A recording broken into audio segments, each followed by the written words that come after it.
Let's bring in Arkansas Republican Senator Tom Cotton. He's a member of the Senate Armed Services Committee. Joins us from D.C. Senator, good morning to you. Good morning. Good morning. Well, you know, the president made it very clear. If the locals aren't going to enforce the law and allow federal property to be destroyed or defaced or vandalized, he's going to send in the troops. And I got a feeling you're on his side. Steve, the federal government cannot allow anarchists and insurrectionists to destroy federal courthouses, federal buildings, or other federal property. These insurrectionists in the streets of Portland are little different from the insurrectionists who seceded from the Union in 1861 in South Carolina and tried to take over Fort Sumter. And just like President Lincoln wouldn't stand for that, the federal government today cannot stand for the vandalism, the firebombing, or any attacks on federal property. It is right to send federal law enforcement in to defend federal property and federal facilities. So John Roberts, who, you know, Fox News, our friend who covers White House, he said that the administration has no plans to deploy federal agents, but that could change quickly. What do you think would change the president's mind? Well, Portland has been an extreme case. The radical left-wing mayor, who's basically in league with the defund the police anarchists on the street, have seen over 50 days of rioting and looting and anarchy in their streets. But if you see something similar in other cities where anarchists and insurrectionists are attacking courthouses, attacking federal buildings, attacking federal land and property, then of course the federal government has a responsibility to defend its installations and its property. That's what the people expect us to do. That's what the Constitution calls for us to do. Senator, the federal law also provides for them to arrest those who threaten it, although Mayor Wheeler and others are saying these are protesters. They're not criminals, as law enforcement suggested. There's a New York Times op-ed today that is getting some attention, and the headline is Trump's occupation of American cities has begun. In it, she goes on to say, can we just call this fascism for what it is, really laying it out?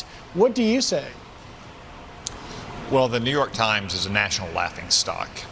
Ever since they apologized for running my op-ed last month without citing a single factual inaccuracy in it, ever since they fired their own editor for running that op-ed, it reads like the syllabus from a social justice seminar. So I give little credit to what I see in the pages of the New York Times. The bigger issue, though, remains is that the federal government has a fundamental responsibility to protect its property, its facilities, and ultimately to protect our citizens from violent insurrectionists and anarchists. And in fact, the New York Times op-ed that you're referring to, they actually asked you, Senator, to write it, and then afterwards it's like, oh, we made a bunch of mistakes. But the headline was for that it was send in the troops. Since then, you were mentioned just a couple of days ago when Barry Weiss, who was on the op-ed page there, resigned because she said the New York Times has become completely intolerant of any views other than the super progressive view. Well, unfortunately, Barry Weiss is correct. The New York Times for many years has been trending in that direction, but ever since they published my op-ed and then they apologized for publishing the op-ed without citing a single error in it and heads rolled for that decision, it has read like a left-wing manifesto. So I apologize to your viewers for pushing the New York Times even farther to the left, although I will say the publisher said they were going to cut the number of op-eds they ran by up to 20%. So maybe I should take credit for subjecting you to fewer of those far left-wing editorials. So when you look at the city of Chicago and you see how many deaths there were, here are the numbers last weekend: 63 were shot, 12 were killed. The violence continues there, and you have the top cop there. His name is David Brown. He's the Chicago superintendent, and he said he had this big press conference yesterday, and he showed this video of the attacks on police yesterday afternoon. All these mobsters or all these people I shouldn't say mobsters, all these protesters were walking toward the monument, and then you had an organized group, according to the superintendent.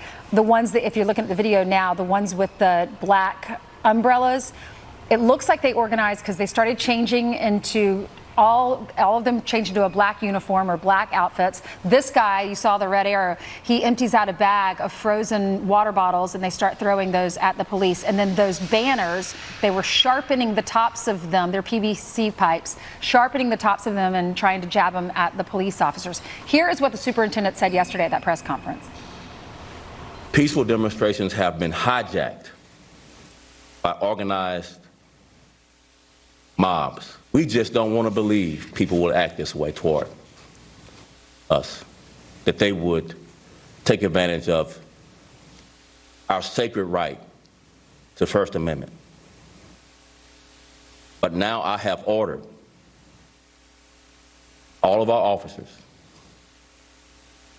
to wear any and all protective gear when protests occur. Pretty sad now that the officers have to gear up before they go out to peaceful protests. The majority of Americans are not for all the violence. What are your thoughts? Well, that video is very disturbing, and I think there's a simple solution to it. Assault a cop, go to prison. We should have zero tolerance for these anarchists and insurrectionists and rioters who are attacking the men and women who put their lives on the line every day to protect us, to defend our lives, and to protect our property. We need to have political leaders who will support our law enforcement professionals who are out defending the rights of protesters to peaceably assemble and to protest on any reason whatsoever.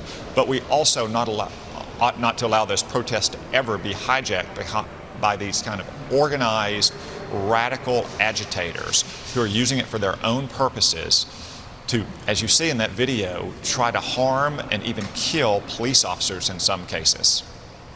And Senator, it looks like we could see it again tomorrow, the 53rd straight night in Portland.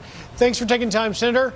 And if you want to read the Senator's op-ed at foxnews.com, he's got a new one up there. Go check it out. It's good stuff. Meanwhile,